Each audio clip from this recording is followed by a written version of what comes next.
You might not be bad with money. You might actually be doing what everyone told you to do. You're working, you're earning, you're trying to save, and somehow, you're still broke. And the weirdest part? You might be doing 7 things that are quietly keeping you there, not because you're stupid, not because you don't work hard, and definitely not because you need to stop buying coffee. It's because some money habits look completely normal until you realize what they're actually costing you. So let's talk about 7 of them. And number 4, that's the one that can make someone earn more money and somehow become even more broke. 1. You spend what's left instead of deciding where your money goes. Imagine Tracy gets paid on Friday. She checks her bank account, $1,000. For the first few hours, she feels rich. Okay, she can finally breathe. Then rent comes out, food, transportation, a few subscriptions she forgot about. She orders something online. Then she goes out with friends. Nothing crazy, nothing that feels irresponsible, just little things. By the end of the month, Tracy looks at her account, $47, and she thinks, where did all my money go? That's the problem. She never really decided where the money was supposed to go. She just spent it and hoped something would be left. And if you do that every month, your money gets a very predictable job, disappearing. The solution isn't necessarily to stop spending. It's to stop treating saving and investing like leftovers. Because if you wait until the end of the month to save whatever remains, you've basically asked yourself, can I spend money for 30 days and somehow still have some left? And your brain will usually find a way to say yes. 2. You upgrade your life every time your income goes up. This one feels really good. You finally get a raise. Maybe you were making $1,500.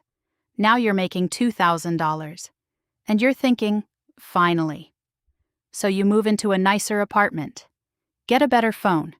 Eat out a little more. Start taking more Ubers. Maybe you subscribe to a few more things. And none of these decisions feels crazy individually. That's what makes this habit dangerous. Because your lifestyle doesn't suddenly explode. It just creeps upward. Your income goes up. Your spending follows.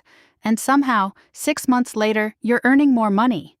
But you're not actually any richer. This is called lifestyle inflation. And it's one of the reasons a bigger salary doesn't automatically create wealth. Because wealth isn't simply how much money comes in.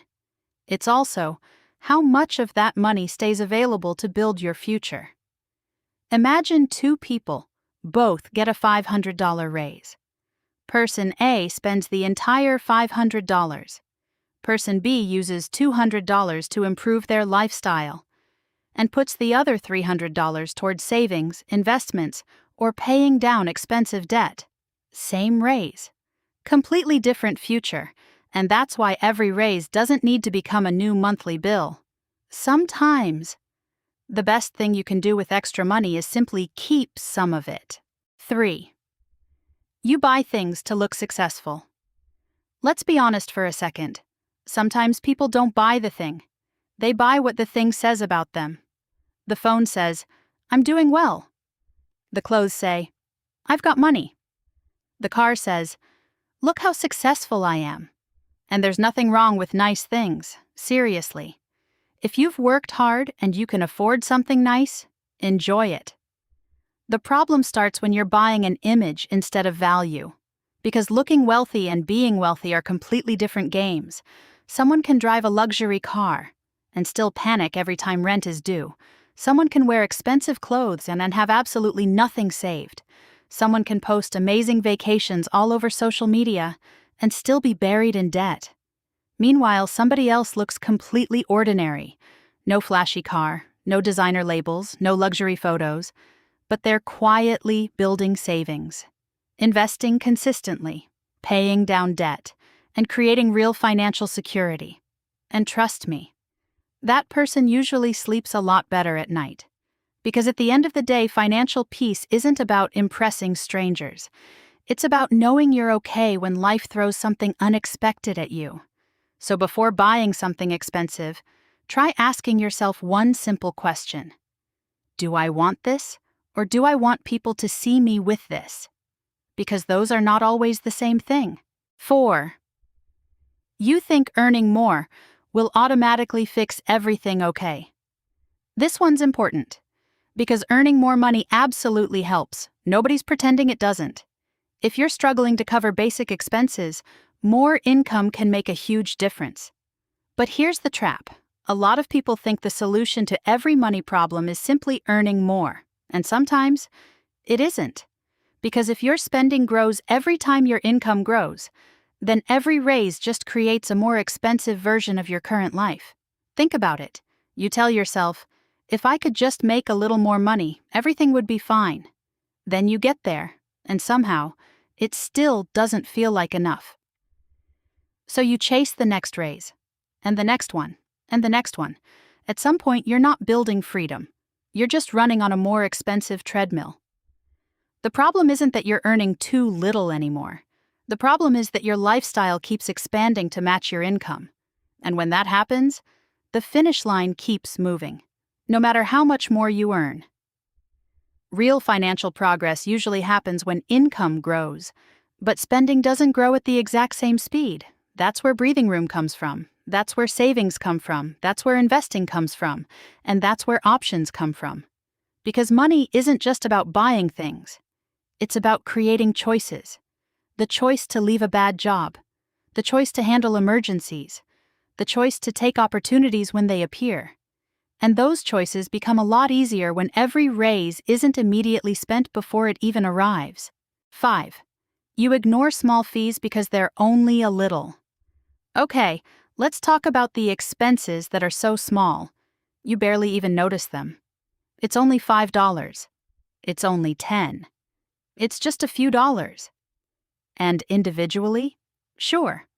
$5 probably isn't going to destroy your finances. But that's not really the point. The problem is when you have $5 here, $10 there, a random bank fee, another subscription, delivery charges, late fees, interest, and suddenly you're losing money every month without even realizing it. That's the scary part, not the $5 charge. It's the fact that you've stopped paying attention. Because think about it, you'd probably question a $200 charge immediately. But $7.99? Whatever. Until you have 12 of those. Pause. So every once in a while, go through your bank statement. Look at where your money actually went. Not because you need to obsess over every dollar, but because you can't manage money you don't even know you're spending. 6. You use debt to buy things your future self hasn't paid for yet. Now, debt gets a bad reputation. But honestly, debt itself isn't automatically bad. A mortgage can help you buy a home. A business loan can help you build a business. And credit can be useful when you actually know how to manage it. The problem starts when you're using tomorrow's money to pay for today's lifestyle. Imagine Tracy sees something she really wants. She can't comfortably afford it right now, but then she remembers something. The credit card. Just put it on the card. Problem solved. Except, not really. Because the purchase didn't disappear. The bill just moved into the future. And future Tracy? She's the one who's going to deal with it. Pause. Now imagine doing that over and over. A phone here, furniture there, a vacation, a few random purchases you probably didn't even need. Suddenly, part of next month's paycheck is already spent. And next month hasn't even started yet. That's when debt starts taking something more valuable than your money, your choices. Because when your future income is already committed to old purchases, you have less room to save, less room to invest, less room for emergencies, and definitely less room to say, actually, I don't want to do this anymore. Monder 7. You think being good with money means never spending it. This one sounds responsible. Save everything. Don't spend. Don't enjoy anything. Just save. And yes, saving is important. You absolutely need it. But saving money and building wealth aren't exactly the same thing. Your emergency savings protect you. Investments can potentially help your money grow. Your skills can increase your earning power. A business can potentially create another source of income. The point is, your money needs a job. If every dollar just sits there forever because you're scared to use it, you're missing part of the bigger picture. But wait, that doesn't mean you should throw every dollar you have into the first investment someone on the internet recommends. Please don't do that. You need a foundation first, an emergency cushion, control over expensive debt, a lifestyle you can actually afford. Then you can start thinking about long-term growth. Because building wealth isn't about finding one magical thing to do with your money. It's about consistently putting your money in places that support your future. Now, look at these 7 habits. None of them sounds completely ridiculous. That's exactly what makes them dangerous. You're probably not buying a Lamborghini every weekend. You're not literally throwing cash out of a window. You're doing something much more ordinary. You spend a little more after getting a raise. You buy something because everyone else has it. You ignore a few subscriptions. You use your credit card because, hey, I'll pay it later. You tell yourself you'll save whatever is left at the end of the month. And slowly, your money starts disappearing. Pause. The real problem isn't always one massive financial mistake. Sometimes it's 100 tiny decisions, all pointing in the same direction, away from your future. The shift. So what do you actually do about it? You don't need to become obsessed with budgeting. You don't have to stop enjoying your life. And please, you don't need to live like a monk eating rice while staring at your bank account. You just need to start asking better questions. Before you spend, do I actually want this? Before you upgrade, do I need this?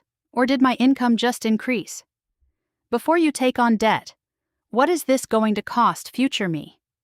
Before you ignore a small expense, how many times am I actually paying for this? And before you say, I don't make enough money to build wealth, ask yourself one more question. If my income doubled tomorrow, would my financial situation actually change? Because if the answer is no, maybe the next raise isn't the entire solution. Maybe the system needs to change too. Ending. Here's the uncomfortable truth. You don't have to be terrible with money to stay broke.